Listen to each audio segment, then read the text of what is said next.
Você fez muito bem de ficar trancado em casa esse tempo todo. Você é consciente, não ia botar vidas em risco. Vieram notícias aí de que as populações estão adoecendo na quarentena, né? Mas você fez muito bem de ignorar essas notícias. Se a maioria dos hospitalizados em Nova York, por exemplo, que é a capital da pandemia, veio do confinamento, isso não é problema seu. Te mandaram ficar em casa, então você fica, até te mandarem sair. Você tem consciência social.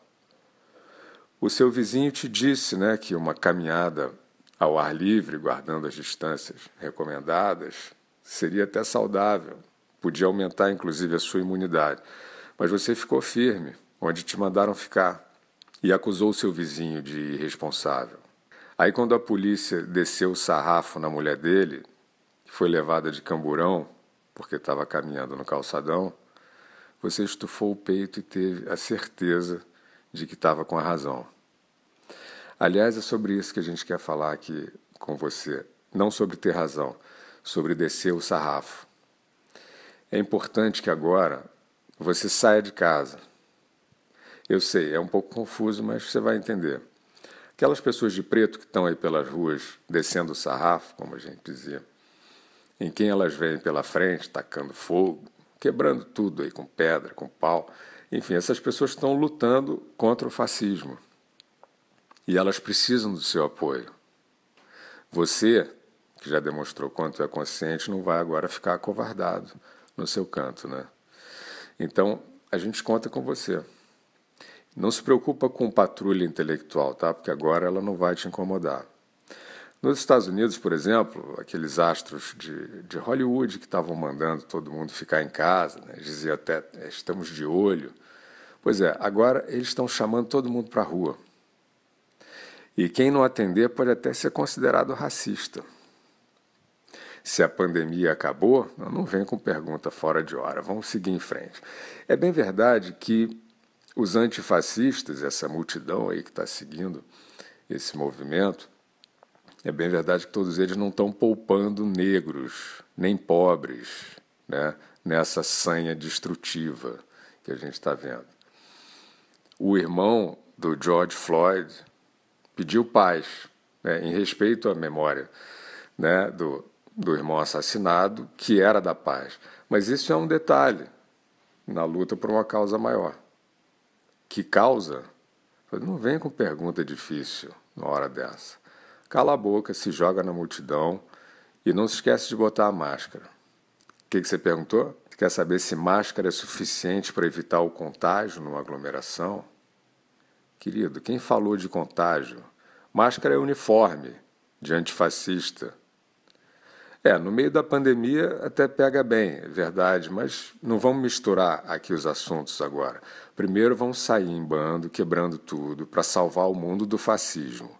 Depois a gente volta a pregar o isolamento social, porque uma ética de cada vez, se não confunde.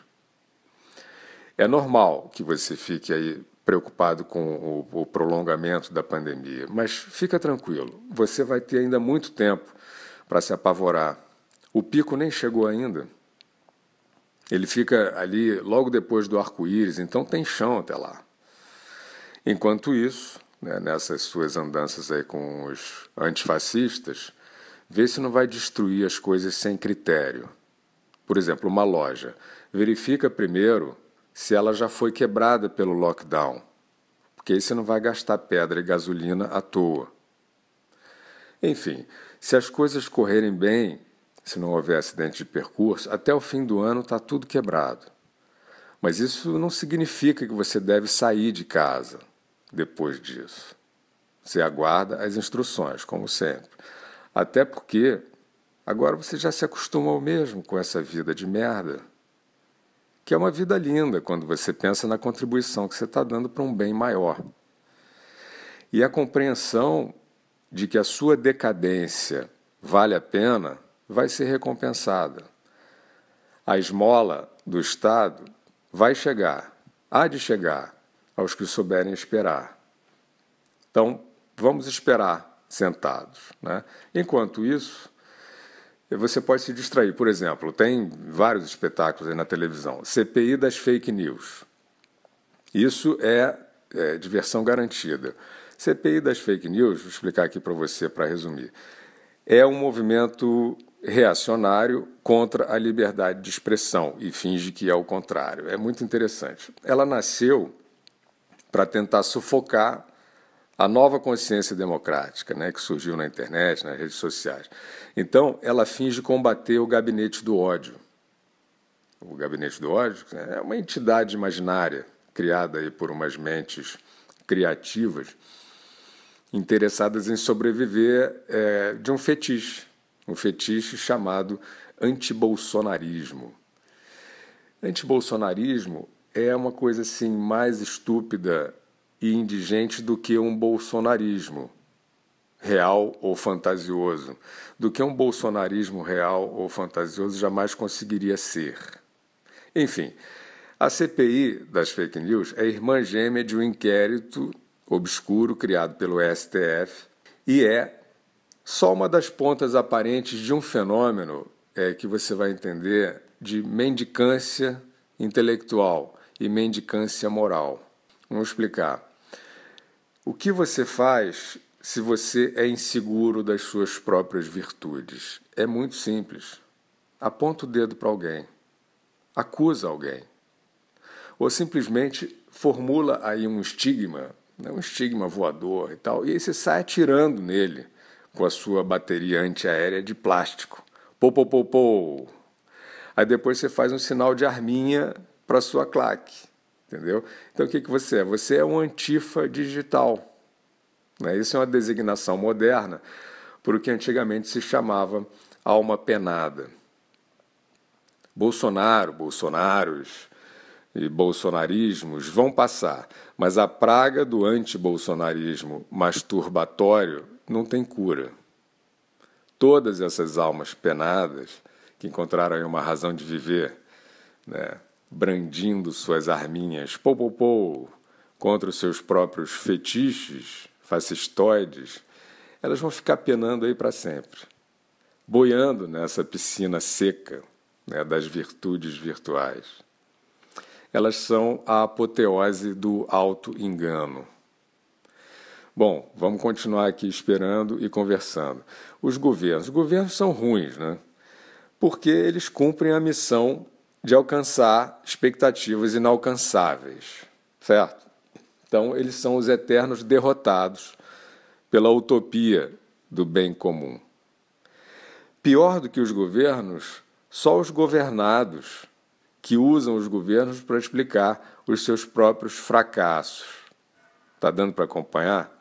Pois é, esses governados que descobriram a magia idiota de culpar um ente superior por tudo aquilo que eles não conseguem ser. Nesse processo aí de neurose anestésica, vai anotando.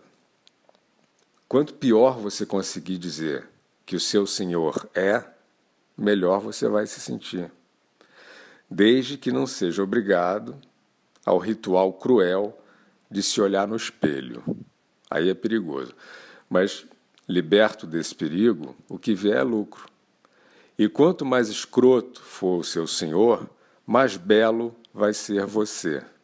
Pô, pô, pô. A rigor não interessa propriamente quem é o seu senhor. Interessa o quanto você pode caricaturar o seu senhor.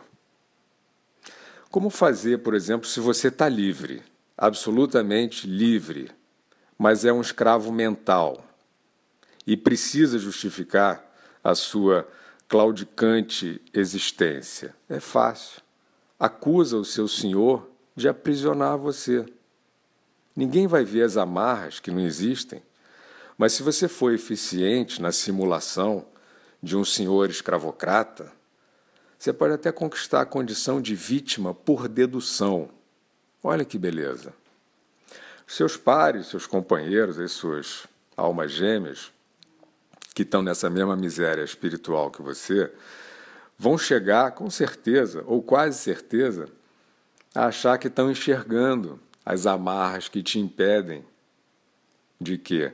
te impedem de desenvolver a capacidade que você não tem. E esses seus companheiros vão sair por aí jurando, com aquele alívio caudaloso, né, de todo covarde remediado, eles vão sair por aí jurando que viram as amarras imaginárias que te impedem de se tornar o ser que você não é e nunca vai ser.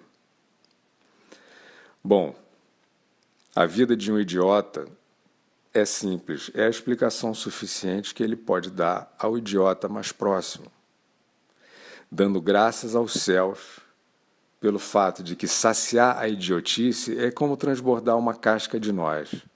É nós.